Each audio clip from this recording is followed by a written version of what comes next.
ಹಚ್ಚಿದ್ರೂ ಕಿಮ್ಮತ್ತ ಕೊಡೋದಿಲ್ಲ ರೀ. ಒಂದು ವಾರದಾಗ 2 ದಿನ 3 ದಿನ ಹಚ್ಚಿರ ನಾವು ಬರೋ ಸಂಬಳದಿಂದ ಏನು ಮಾಡೋಕ್ಕಾಗೋದಿಲ್ಲ ರೀ. ಕೊಡೋ ಪಗಾರನು ತಿಂಗಳ ಕರೆಕ್ಟ್ ಹಾಕೋದಿಲ್ಲ ರೀ. ಮತ್ತು ಅದ್ರಾಗೂ ಲೇಬರ್ಗಳು ಬೇಡ, ಡ್ರೈವರ್ ಅಷ್ಟೇ ಬರಲಿ. ಡ್ರೈವರ್ ಅಷ್ಟೇ ಬಂದ್ರೆ ಲೇಬರ್ಗಳು ಏನು ಮಾಡೋದ್ರಿ? ಅದಕ್ಕೆ ಮತ್ತು ಮಾಡೋ ಕೆಲಸಕ್ಕೂ ಕಿಮ್ಮತ್ತು ಕೊಡೋದಿಲ್ಲ ರೀ. ಎಲ್ಲ ಕೆಲಸ ಮಾಡ್ತೇವೆ ರೀ, ತಿಂಗಳ ಪಗಾರನು ನೆಟ್ಗೆ ಹಾಕೋದಿಲ್ಲ ರೀ. ತಿಂಗಳಿಗೆ 8,000 ಕೊಡ್ತಾರೆ ರೀ. 3-4 ತಿಂಗಳಾತು ರೀ. 4 ತಿಂಗಳಾತ್ರಿ ಕೇಳಿದ್ರು ವಸೂಲಿ ಇಲ್ಲ, ಅದಿಲ್ಲ, ಹಂಗಾತ್ ಹಿಂಗಾತ್ ಅಂತಾರೆ ರೀ. ಪಂಚಾಯತ್ಯಾಗ ರೀ ಹಂಗೆ ಹಿಂಗೆ ಪಂಚಾಯತ್ ಪಿ ಡಿ ಹೋಗೋರು. ಅದಕ್ಕೆ ಈಗ ಹುಣಸಿ ಕಟ್ಟಿರಿ. ಈಗ ಬರೋ sir P D O sir ಆಗಿರ್ಬೋದು, ಅಧ್ಯಕ್ಷರಾದ ಇದ್ದಾರೆ, ಮುಂದೆ ಸರ್ತಿ ಇರೋದಿಲ್ಲ ರೀ. ಅಂದ್ರೆ ಈಗ ಇವರು ಏನಂತಾರೆ, ಇಲ್ಲ ಅವ್ರು ಚಲೋ ಅದಾರ ಮಾಡಲಿ ಬಿಡು ಪಗಾರನೂ ಹಾಕ್ರಿ ಅಂತಾರೆ ರೀ. ಮುಂದೆ ಬರೋರು ಇದೇ ಥರ ಇರೋದಿಲ್ಲ ಅಲ್ರಿ. ನಾವು ಇಲ್ಲಿ ಬಂದೆ ಅಂದ್ರೆ ಸಣ್ಣ ಮಕ್ಕಳು ಬಿಟ್ಟು ನಾವು ಇಲ್ಲಿ ಬರ್ಬೇಕ್ರೆ ಏನಾರು ಒಂದು ನಮ್ಗೆ ಆಶ್ವಾಸನೆ ಕೊಟ್ರೆ ಮಾಡ್ಬೋದು ರೀ. ಈಗ ನಾವು ಗಾಡಿ ಹೊಡಿಯುವಾಗ ಏನಕ್ಕೆ ಏನಾರು ಆಗಿ ಸತ್ರ ನಮಗೆ ಗ್ಯಾರಂಟಿನೇ ಇಲ್ಲ ರೀ. ಜೀವನಕ್ಕೆ ಗ್ಯಾರಂಟಿನೇ ಇಲ್ಲ. ನಮ್ಮ ಸಣ್ಣ ಮಕ್ಳಿಗೆ ನಾವು ಹಂಗೆ ಬಿಟ್ಟು ಹೋಗೋದಕ್ಕತಿ. ಮತ್ತು ಇವ್ರು ಆಶ್ವಾಸನೆ ಒಳಗೆ ಏನಾರು ಒಂದು ಮಾಡಿದ್ರೆ ನಮ್ಮ ಜೀವನಕ್ಕೆ ಒಂದು ಏನಾರು ಗ್ಯಾರಂಟಿ, ನಮ್ಮ ಮನೆ ಮಕ್ಕಳಾಗಿರ್ಬೋದು, ನಮ್ಮ ಗಂಡುಗಳು ಏನಾರು ಒಂದು ದಾರಿ ಸಿಗ್ತೈತಲ್ರಿ. ದಾವಣಗೆರೆ ಬಂದಿರೋದು ಕರ್ನಾಟಕ ರಾಜ್ಯ ಗ್ರಾಮ ಪಂಚಾಯತಿ ನೌಕರರ ಸಮಿತಿ ರಾಜ್ಯ ಸಮಿತಿಯವರು ನಿರ್ದೇಶನದಂತೆ ಈ ಒಂದು ತಿಂಗಳ ಹಿಂದೆ ನಾವು ಕರ್ನಾಟಕದಲ್ಲಿ ಬರುವಂಥ ಎಲ್ಲ ಶಾಸಕರಿಗೆ ಚಳಿಗಾಲ ಅಧಿವೇಶನದಲ್ಲಿ ಗ್ರಾಮ ಪಂಚಾಯತಿ ನೌಕರರು ಮತ್ತು ನಮ್ಮ SLW ಘಟಕ ಸಿಬ್ಬಂದಿಗಳ ಬಗ್ಗೆ ಧ್ವನಿ ಎತ್ತಬೇಕಂತೇಳಿ ನಾವೊಂದು ಮನವಿ ಪತ್ರ ಮಾಡಿದ್ವಿ. ಇಡೀ ಎಲ್ಲ ರಾಜ್ಯ 224 ಶಾಸಕರಿಗೆ ಮನವಿ ಪತ್ರ ಕೊಟ್ಟಿದ್ವಿ. ಯಾವ ಶಾಸಕರು ನಮ್ಮ ನೌಕರರ ಬಗ್ಗೆ ಆಗಲಿ ಅವ್ರ ಬಗ್ಗೆ ಆಗಲಿ ಚಳಿಗಾಲ ಅಧಿವೇಶನದಲ್ಲಿ ಧ್ವನಿ ಎತ್ತಿಲ್ಲ.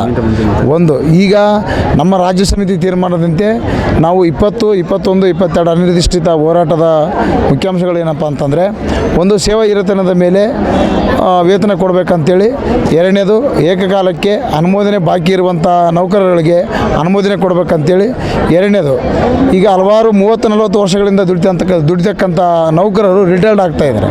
ಅವರು ಯಾವುದೇ ಅಭಿಲಾಷೆ ಇಲ್ಲದೆ ಮನೆ ಕೂತಿದ್ದಾರೆ.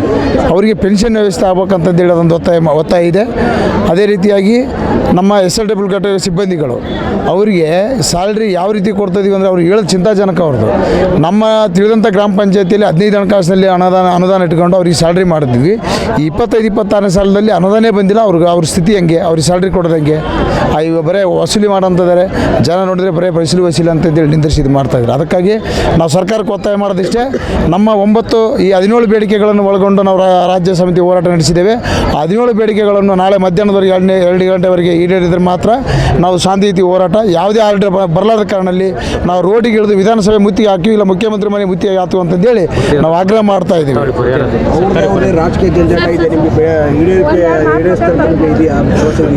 ನಮಗೆ ನಾವು ಗ್ರಾಮ ಪಂಚಾಯತಿ ನೌಕರು ಹೆಂಗೆ ಅಂತಂದರೆ ಕೆಳಮಟ್ಟದ ವರ್ಗರು, ಸಾರ್ವಜನಿಕರಿಗೆ ಯಾವುದೇ ತೊಂದರೆ ಆಗಬಾರ್ದು ಅಂತ ಮಾನವೀಯತೆ ಉಳ್ಳಂಥ ವರ್ಕರ್. ನಾವು ನಮ್ಮ ಮಾತುಗಳು ಆಶಾವಾದಿಯಾಗಿ ನಾವು ಹೋರಾಟ ಮಾಡ್ತಾಯಿದ್ವಿ. ಬಂದೇ ಬರ್ತಾರೆ, ಆರ್ಡರ್ ತರ್ತಾರೆ ಅಂತ ನಮ್ಮ ಆಶಾವಾದಿ ನಂಬಿಕೆ ಮೇಲೆ ಹೋರಾಟ ಮಾಡ್ತಾಯಿದ್ವಿ. ಒಂದು ಪಕ್ಷಕ್ಕೆ ಕುರ್ಚಿ ಮುಖ್ಯ ಆಗಿದೆ, ಇನ್ನೊಂದು ಪಕ್ಷಕ್ಕೆ ಜಾತಿ ಧರ್ಮ ಮುಖ್ಯ ಆಗಿದೆ, ಇನ್ನೊಂದು ಪಕ್ಷಕ್ಕೆ ಅಧಿಕಾರನೇ ಬೇಕಾಗಿಲ್ಲ. ಭರವಸೆ ಇದೆ ನಿಮಗೆ? ಸರ್ಕಾರ ಮತ್ತು ವಿರೋಧ ಪಕ್ಷ ಒಂದು ನಾಣ್ಯದ 2 ಮುಖಗಳು. ನಮಗೆ ಈ ಹಿಂದೆ ಅವರು ಬರಲಾರದ ಕಾರಣ ಇವತ್ತು ಒಂದು ಸಾವು ಮಧ್ಯೆ ಹೋರಾಟ ನಡೀತಾ ಇದೆ. ಒಬ್ಬ ವ್ಯಕ್ತಿ ಕಲಬುರಗಿ ನೌಕರರು ಪಾರ್ಚಿ ಅಟ್ಯಾಕ್ ಆಗಿ ಅವರು ಭಾಳ ಚಿಂತಾಜನಕವಾಗಿದೆ. ಒಬ್ಬರಿಗೆ ಆಲ್ರೆಡಿ ಉಸ್ಮಾನ್ ಗಣಿ ಅಂತೇಳಿ ಬಿಜಾಪುರದವರು ಮರಣ ಹೊಂದಿದ್ದಾರೆ. ಈ ಚಳಿಗಾಲಕ್ಕೆ ಇದೆಲ್ಲ ತಡಲಾರ್ದು ಹಾರ್ಟ್ ಅಟ್ಯಾಕ್ ಆಗಿ ಒಂದು ಆಗಿದೆ. ಇಂಥ ಘಟನೆಗಳು ಮರುಕಳಿಸ್ಬಾರ್ದು ಅಂತಂದರೆ ಸರ್ಕಾರ ಎಚ್ಚೆತ್ಕೊಂಡು ಮನಗೊಂಡು ಗ್ರಾಮ ಪಂಚಾಯತಿ ನೌಕರರು ಇದ್ದಾರೆ, ಅವರು ಒಂದು ಬಡವರು ಅಂತೇಳಿ ನಾವು ಬಂದು ನಮ್ಮ ಬೇಡಿಕೆಗಳನ್ನು ಈಡೇರಿಸಬೇಕಾಗಿ ಮತ್ತೊಮ್ಮೆ ಮನವಿ ಮಾಡ್ತಾಯಿದ್ವಿ. ಇನ್ನೊಂದು ಮುಖ್ಯಮಂತ್ರಿಗಳಕ್ಕೆ ಇಷ್ಟಪಡ್ತಾ ಇದ್ದೀನಿ, ನಾನು ದಲಿತ ನಾಯಕ, ನಾನು ಅಹಿಂದ ವರ್ಗದ ನಾಯಕರು ಅಂತಂದೇಳಿ ಹಲವಾರು ತಲೆ ಜಂಬ ಕೊಚ್ಕೊತಾ ಇದ್ದೀರಿ. ನಾವು 60-70% ನಾವೆಲ್ಲ ಅಹಿಂದ ವರ್ಗದವರು ಇಲ್ಲಿ ಕೆಲಸ ಮಾಡ್ತಾ ಇರೋದು. ನೀವು ಬಂದು ನಮಗೆ ನ್ಯಾಯ ಒದಗಿಸ್ತೀರ ಅಂತ ಒಂದು ಹುಮ್ಮಸ್ಸಿದೆ. ನೀವು ಒದಗಿಸಲೇಬೇಕಾಗಿ ನಾನು ಕೇಳ್ಕೊಳ್ತಾ ಇದ್ದೀನಿ. ಯಾಕಂದರೆ ನಿನ್ನೆ ಸುಮಾರು MLAಗಳು, ಮಿನಿಸ್ಟ್ರುಗಳು, ಉಪಮುಖ್ಯಮಂತ್ರಿ ಕೂಡ ಪಕ್ಕದಲ್ಲಿ ಬಂದೋಗಿದ್ದಾರೆ. 10 ಮೀಟ್ರ್ ಕೂಡ ದೂರ ಇಲ್ಲ, ಇಲ್ಲಿ ಬಂದಿಲ್ಲ. ಇದೆಲ್ಲ ನೋಡಿದರೆ ಇವರೆಲ್ಲ ಬೂಟಾಟಿಕೆ ಐಂದ ನಾಯಕರು ಅಂತ ನಾವು ಹೇಳೋಕೆ ಇಷ್ಟಪಡ್ತಾ ಇದ್ದೀವಿ. ಕಾರಣ ಇಷ್ಟೇ, ಒಂದು ಕಾಂಪೌಂಡ್ ಅಷ್ಟೇ ಮಧ್ಯದಲ್ಲಿ ಒಂದೇ ಕಾಂಪೌಂಡ್ ನಮಗೆ ಮಧ್ಯದ ಬಂದು ಏನಂತ ಆಲಿಸಿ ಹೋಗೋಷ್ಟು ಸೌಜನ್ಯ ಇಲ್ಲ ಅಂತಂದರೆ ಇವರು ಮೀಡಿಯಾ ಮುಂದೆ ಇವರು ಬೂಟಾಟಿಕೆಯ ರಾಜಕಾರಣಿಗಳು ಅಂತೇಳಿ ಗೊತ್ತಾಗ್ತದೆ ನಮಗೆ. ಹಂಗಾಗಿ ನಾವು ಆದರೂ ಆಶಾಭಾವನೆಯಿಂದ ಹೋರಾಟ ಮಾಡ್ತಾ ಇದ್ದೀವಿ. ಸರ್ಕಾರದವರು ತಾವು ಎಚ್ಚೆತ್ಕೊಂಡು ನಮ್ಮ ನೌಕರರ ಸಮಸ್ಯೆ ಏನಿದೆ ಅಂತಂದೇಳಿ ಅತಿ ಜಾಗೃತವಾಗಿ ಆದೇಶ ಸಮೇತ ಬಂದರೆ ನಾವು ಹೋರಾಟವನ್ನು ಹಿಂಪಡಿತೀವಿ. ಇಲ್ಲ ಅಂದರೆ ಉಗ್ರವಾದ ಹೋರಾಟ ರೋಡಿಗಿಳಿದು ಮುಖ್ಯಮಂತ್ರಿ ಮನೆ ಆಗಲಿ ವಿಧಾನಸಭೆ ಚಲೋ ಆಗಲಿ ನಾವು ನಡೆಸ್ತೀವಿ.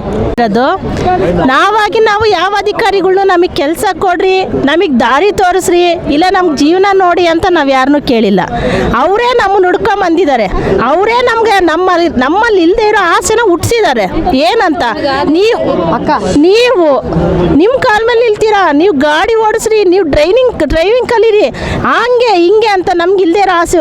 ಈಗ ಏನು ಇಲ್ಲದೆ ಇಲ್ಲ, ಹಳ್ಳಿ ಜನಗಳಿಗೇನೋ ಯಾರಾದರೂ ಏನಾದರೂ ಯಾವುದೋ ಒಂದು ಕಡೆಯಿಂದ ಆದಾಯ ಬರುತ್ತೆ, ದುಡಿಮೆ ಬರುತ್ತೆ, ಕೆಲಸ ನಮ್ಮ ಕೈಯಲ್ಲಿ ಇರುತ್ತೆ ಅಂದರೆ ಯಾವ ಹೆಣ್ಮಕ್ಳಿಗೆ ಆಗಲಿ ಆಸೆ ಇರುತ್ತೆ. ಯಾಕಂದರೆ ಗಂಡನ ಮನೆಯಲ್ಲಿ ಗುಲಾಮರಾಗೆ ಇರೋದು ಬೇಡ, ನಮ್ಮ ಕಾಲ ಮೇಲೆ ನಾವು ನಿಲ್ಬೇಕನ್ನೋ ಆಸೆಯಿಂದ ನಾವು ಮುಂದೆ ಹೆಜ್ಜೆ ಇಟ್ಟಿದ್ದೀವಿ.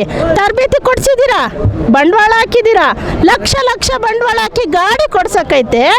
ಯೋಗ್ಯತೆಗೆ ನಮಗೆ ಒಂದು ರಸ್ತೆ ನೆಟ್ಟಿಗಿಲ್ಲ. ಹೋದ್ರೆ ಹೆಂಗಿದೆ, ಪ್ರತಿ ಒಂದು ಪಂಚಾಯತಿಗೂ ಹೋಗ್ರಿ ಸರ್, ಸ್ಮಶಾನದಲ್ಲಿ ಘಟಕ ಇರೋದು.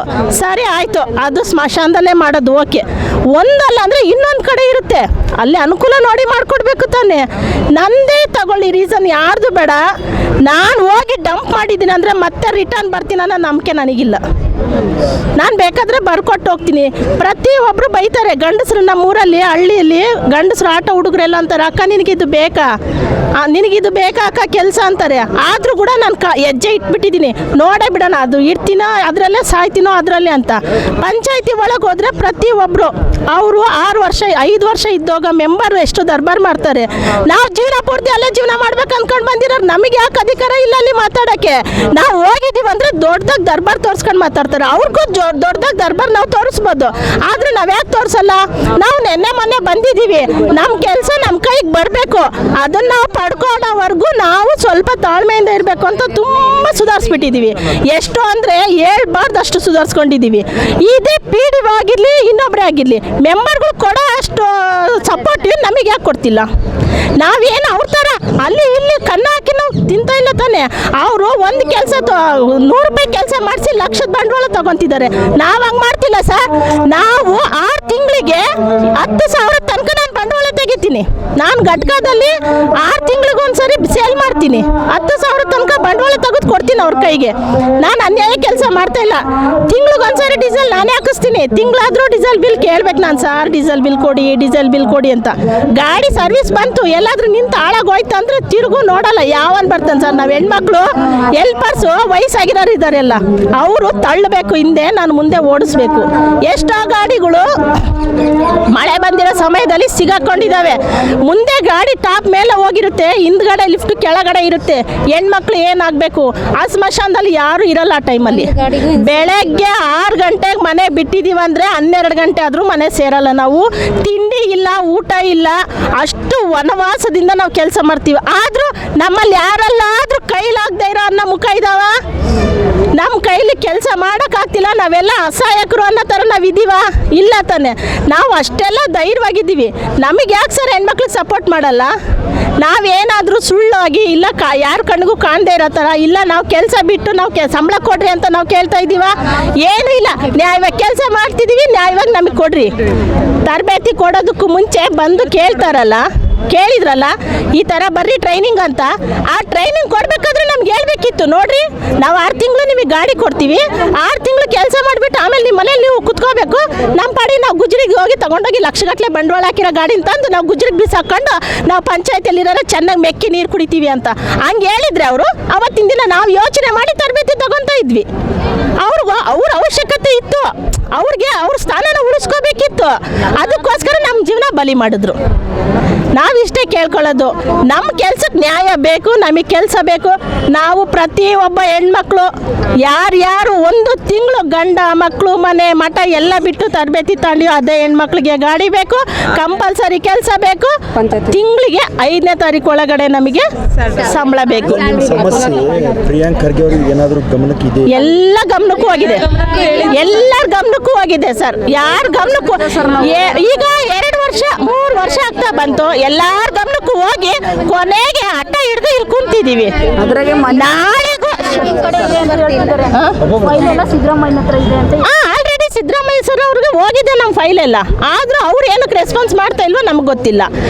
ಆದ್ರೂ ನಾಳೆ ಮಧ್ಯಾಹ್ನದವರೆಗೂ ಕಾಯ್ತೀವಿ ಅಂತ ನಮ್ಮ ರಾಜ್ಯಾಧ್ಯಕ್ಷರು ಹೇಳ್ತಿದ್ದಾರೆ. ಇಲ್ಲ, ನಾಳೆಗೂ ಕೊಡ್ಲಿಲ್ಲ, ಇನ್ನೂ 1 ವಾರ ಇಟ್ಕೊಂತಾರೆ. ಇಲ್ಲಿಗೆ 2 ಜೀವ ಹೋಗ್ತಾ ಇದೆ, ಇನ್ನೂ ಎರಡು ಜೀವ ಹೋಗ್ಲಿ. ಈಗ ಗ್ರಾಮ ಪಂಚಾಯತಿ ಮುಂದೆನೆ ಒಬ್ಬ ವಾಟರ್ ಮ್ಯಾನ್ ನೇಣಾಕೊಂಡು ಸತ್ರು ರೆಸ್ಪಾನ್ಸ್ ಇಲ್ಲ. ಈಗ ಇಂಥ ಕಡೆ ಬಂದ್ರು ನೋಡ್ರಿ, ಹೆಂಡತಿ ಇಲ್ಲ, ಮಕ್ಕಳಿಲ್ಲ, ಮನೆ ಇಲ್ಲ, ಎಲ್ಲೋ ಬಂದು ಅವ್ರ ಪ್ರಾಣ ಹೋಗಿದ್ದೆ. ಇನ್ನೂ ಎಲ್ಲೈತೆ ಸರ್ ನ್ಯಾಯ? ಇನ್ನೂ ಯಾವಾಗ ಕೊಡ್ತಾರೆ ಇವ್ರಿಗೆಲ್ಲ? ಯಾವಾಗ ಅರ್ಥ ಆಗುತ್ತೆ? ನಾವು ಇಷ್ಟೆಲ್ಲ ಕೇಳ್ತಾ ಇದ್ದೀವಿ. ಮನೆಗೆ ಯಾಕೆ ಸರ್ ಭಿಕ್ಷೆ ಎತ್ಬೇಕು ನಾವು? ನಾವೇನಕ್ಕೆ ಭಿಕ್ಷೆ ಎತ್ಬೇಕು? ಸರಿ, ಈಗ ಮನೆ ಕಂದಾಯ ಎತ್ತಾನೆ, ನೀರಿನ ಕಂದಾಯ ಎತ್ತಾರೆ, ಮನೆ ಕಂದ, ಅದ್ರಲ್ಲಿ ನಮ್ದು 10 ರೂಪಾಯಿ ಸೇರಿಸಿ ಕಂದಾಯ ಎತ್ರಿ.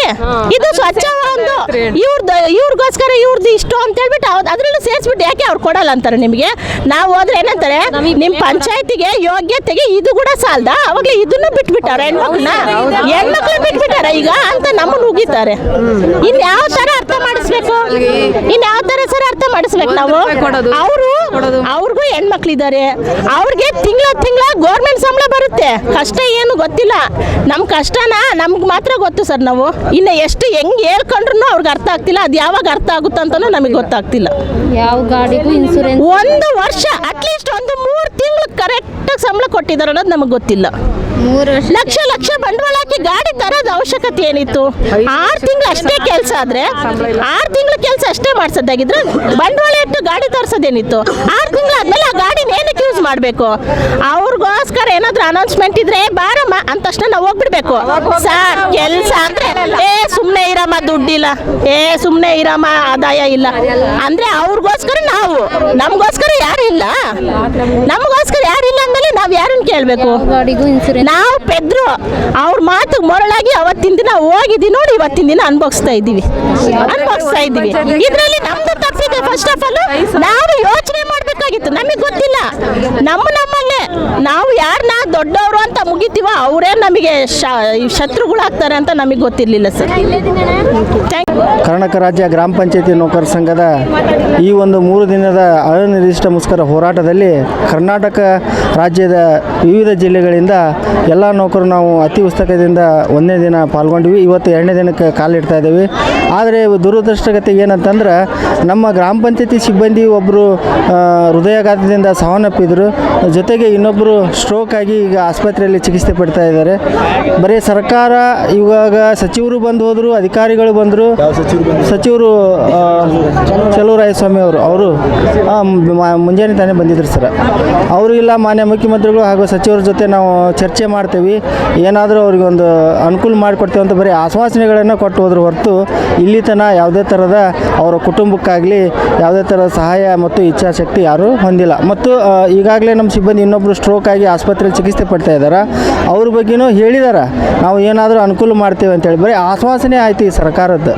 ಇನ್ನು ಮೊನ್ನೆ ಪಂಚಾಯತ್ ಸಾವನ್ನಪ್ಪಿದಾರಲ್ಲ, ಅವರು ನೀವು ಎಲ್ಲ ನಿಮ್ಮ ಸಿಬ್ಬಂದಿಗಳು ಅಥವಾ ನೀವೆಲ್ಲ ಸೇರಿ ಏನು ಡಿಸೈಡ್ ಮಾಡಿರಿ, ಏನು ಕೊಡಬೇಕಂತ ನೀವು ಡಿಮ್ಯಾಂಡ್ ಇರ್ತೀರಿ ಸರ್ಕಾರಕ್ಕೆ? ನಾವು ಈಗಾಗಲೇ ಆ ಒಂದು ಕುಟುಂಬಕ್ಕೆ ಒಂದು 20 ಲಕ್ಷ ರೂಪಾಯಿ ಕೊಡಬೇಕು. ಜೊತೆಗೆ ಅವರ ಕುಟುಂಬದಲ್ಲಿ ಇವರಿಗೆ ಒಂದು ಸರ್ಕಾರಿ ನೌಕರಿ ಕೊಡಬೇಕು ಅನ್ನೋದನ್ನು ಒಂದು ನಾವು ಬೇಡಿಕೆ ಇಟ್ಟಿದ್ದೇವೆ ಸರ್. ಸೊ ಹಾಗಾಗಿ ಸರ್ಕಾರ ಇನ್ನೂ ಯಾವುದೇ ಥರದ ತೀರ್ಮಾನ ತಗೊಂಡಿಲ್ಲ, ಆಶ್ವಾಸನೆಯನ್ನು ಕೊಡ್ತಾ ಇದೆ ಹೊರತು ಇನ್ನೂ ಯಾವುದೇ ಥರದ ತೀರ್ಮಾನ ತಗೊಂಡಿಲ್ಲ. ಜೊತೆಗೆ ವಿಪರ್ಯಾಸ ಏನಂತಂದ್ರೆ ಮಾನ್ಯ ಮುಖ್ಯಮಂತ್ರಿಗಳು ಹೇಳ್ತಾರೆ, ನಾನು ದೀನದಲಿತರ ಪರವಾಗಿದ್ದೀನಿ, ಬಡವರ ಪರವಾಗಿದ್ದೀನಿ, ಅವರ ಉದ್ಧಾರಕ್ಕೆ ಹಂಗೆ ಹಿಂಗೆ ಅಂತ ದೊಡ್ಡದಾಗಿ ಭಾಷಣ ಬಿಗಿತಾರೆ. ಪರವಾಗಿಲ್ಲ, ಆದರೆ ಎಲ್ಲ ಮಾತಿನೊಳಗೈತಿ ಹೊರತು ಕೆಲಸದಲ್ಲಿ ಇಲ್ಲ. ಯಾಕಂದರೆ ದುಡಿಯೋ ವರ್ಗದೊಳಗೆ ನಾನು ನಿಮ್ಮ ಪರವಾಗಿದ್ದೀನಿ ಅಂತೇಳಿ ಎಲ್ಲ ಕಡೆನೂ ಹೇಳ್ತಾರೆ. ಆದರೆ ನಾವು ನಿರಂತರವಾಗಿ ಇವತ್ತು ನಮ್ಮ ಗ್ರಾಮ ಪಂಚಾಯತಿಯಲ್ಲಿ ವಾಟರ್ ಮನ್ ಹೆಂಗೆ ಹಗಲಿ ರಾತ್ರಿ 24 ತಾಸು ಅವರು ಕೆಲಸ ನಿರ್ವಹಿಸ್ತಾರೆ. ಅವರಿಗೆ ಸರಿಯಾದ ಒಂದು ಭದ್ರತೆ ಇಲ್ಲ. ಅವ್ರಿಗೆ ಇವತ್ತು ರಾತ್ರಿ 12-1 ಗಂಟೆಗೆ ಹೋಗಿ ಮೋಟ್ರ್ ಸ್ವಿಚ್ ಆನ್ ಮಾಡೋದಿರ್ತೈತಿ. ಹುಳ, ಹಾವು ಮತ್ತು ಇತ್ಯಾದಿ ಇವತ್ತು ಎಷ್ಟೋ ಜನ ಅಂಥವನ್ನು ಸಾವನ್ನಪ್ಪಿದ ಘಟನೆಗಳದಾವು. ಅಂಥ ಒಂದು ಕಷ್ಟಕರವಾದಂಥ ಇವತ್ತು ಗ್ರಾಮ ಪಂಚಾಯತಿ ಒಳಗೆ ಸರ್ಕಾರದ ಒಂದು ಏನಾದರೂ ಯೋಜನೆ ಐತೆ ಅಂತಂದ್ರೆ ಅದನ್ನು ಪ್ರಥಮವಾಗಿ ತಲುಪಿಸೋದು ಗ್ರಾಮ ಪಂಚಾಯತ್ ಸಿಬ್ಬಂದಿನ ಸಾರ್ವಜನಿಕವಾಗಿ. ಅಂಥ ಒಂದು ಕೆಲಸ ಮಾಡುವಂಥ ಸಿಬ್ಬಂದಿಗೆ ಇವತ್ತು ಭದ್ರತೆ ಇಲ್ಲ. ಇದು ಭಾಳ ಅಂದ್ರೆ ಭಾಳ. ಉಸ್ತುವಾರಿ ಸಚಿವರು ಕೇಳ್ರಿ ಏನು ಹೇಳ್ತಾರೆ ಅವ್ರು? ನಮ್ಮ ಜಿಲ್ಲಾ ಉಸ್ತುವಾರಿ ಸಚಿವರು ಹೇಳಿದರೆ ಆಯ್ತಪ್ಪ ನೋಡೋಣ ಮಾಡೋಣ ಎಲ್ಲರೂ ಆಶ್ವಾಸನೆ ಕೊಡ್ತಾರೆ ಸರ್. ಬಟ್ ಯಾವುದೇ ಥರದ ಇನ್ನಿವ್ರ ತನಕನೂ ತೀರ್ಮಾನ ಆಗಿಲ್ಲ. ನಾವು ಮುಖ್ಯವಾಗಿ ಏನು ಕೇಳ್ತಾ ಇದ್ದೀವಿ ಅಂದರೆ ನಮ್ಮ ಒಂದು ವೇತನವನ್ನು ಜಾಸ್ತಿ ಮಾಡಿರಿ ಅಂತ ಕೇಳ್ತಾ ಇರೋದು, ಮುಖ್ಯವಾಗಿ ಕೇಳ್ತಾ ಇರೋದು ಅದೇ. ಸುಮಾರು 3 ವರ್ಷದಿಂದ ನಿರಂತರವಾಗಿ ಹೋರಾಟ ಮಾಡ್ಕೊಳ್ತಾನೆ ಬರ್ತಾ ಇದ್ದೀವಿ. ಬರೀ 3 ವರ್ಷದಿಂದನೂ ಆಯಿತು ನಾವು ಮಾಡ್ತೀವಿ, ಫೈಲು ಈಗ ಸದ್ಯ ಪುಟಪ್ ಆಗ್ತಾ ಇದೆ, ಸರ್ಕಾರದ ಮಟ್ಟದೊಳಗೆ ಕೊನೆ ಹಂತದಾಗಿದೆ, ಇನ್ನೇನು ನಿಮ್ಮ ಬೇಡಿಕೆ ನಾವು ಇನ್ನೊಂದು ಈ ಒಂದು ಹೋರಾಟ ಕೈ ಬಿಡ್ರಿ, ಇನ್ನೊಂದು 8 ದಿನ ಬಿಟ್ಟು ಮಾಡ್ತೀನಿ, ತಿಂಗಳ ಬಿಟ್ಟು ಮಾಡ್ತೀನಿ ಅನ್ನೋ ಒಂದು ಬಳ್ಳು ಆಶ್ವಾಸನೆ ಕೊಟ್ಟು ನಮ್ಮನ್ನು ಯಾಮಾರಿಸ್ತಾ ಇದ್ದಾರೆ. ಅಲ್ಲ ಈಗ ನಾಳೆ 2 ಗಂಟೆ ಮಧ್ಯಾಹ್ನ 2 ಗಂಟೆ ಡೆಡ್ಲೈನ್ ಕೊಟ್ಟರಲ್ಲ? ಹೌದೌದು. ಇನ್ ಕೇಸ್ ಎಲ್ಲರೂ ಈಡೇರಿಸಲಿಲ್ಲ ಅಂದರೆ ಏನು? ಈಡೇರಿಸಲಿಲ್ಲ ಅಂದರೆ ಮಾನ್ಯ ಮುಖ್ಯಮಂತ್ರಿಗಳಿಗೆ ಮನೆಗೆ ಮುತ್ತಿಗೆ ಹಾಕ್ತೇವೆ. ಈಗಾಗಲೇ ನಮ್ಮ ಗ್ರಾಮ ಪಂಚಾಯತ್ ಸಿಬ್ಬಂದಿ ವರ್ಗದವರು ಇನ್ನೇನು ನಾವು ಬಿಟ್ಟು ಕೆಲವಷ್ಟು ಜನನ ನೀರು ಬಿಡೋಕ್ಕಾದ್ರು ಸಾರ್ವಜನಿಕವಾಗಿ ತೊಂದರೆ ಆಗಬಾರ್ದು ಅಂತೇಳಿ ನಾವು ಬಿಟ್ಟು ಬಂದಿದ್ವಿ ಅಲ್ಲಿ ಎಲ್ಲರೂ. ನಾವು ಈಗಾಗಲೇ ಅವ್ರಿಗೆ ಫೋನ್ ಮಾಡಿದ್ದೀವಿ, ಸರ್ಕಾರ ನಮಗೇನಾರ ನಮ್ಮ 2 ಗಂಟೆದೊಳಗಡೆ ನಮ್ಮ ಬೇಡಿಕೆ ಈಡೇರಿಸಲಿಲ್ಲ ಅಂದ್ರೆ ನೀವು ಎಲ್ಲನೂ ನೀರು ಲೈಟು ಎಲ್ಲ ಆಫ್ ಮಾಡ್ಕೊಂಡು ಬೆಂಗಳೂರಿಗೆ ಬರ್ರಿ, ಮಾನ್ಯ ಮುಖ್ಯಮಂತ್ರಿಗಳ ಮನೆ ಮುಂದೆ ಧರಣಿ ಮಾಡೋಣ ಅಂತೇಳಿ ನಾವು ತೀರ್ಮಾನ ತಗೊಂಡು. ಹೆಚ್ಚಿನ ವಿಡಿಯೋಗಳಿಗೆ ಪ್ರತಿಧ್ವನಿ ಯೂಟ್ಯೂಬ್ ಚಾನೆಲ್ ಸಬ್ಸ್ಕ್ರೈಬ್ ಮಾಡಿ, ಬೆಲ್ ಐಕಾನ್ ಕ್ಲಿಕ್ ಮಾಡಿ.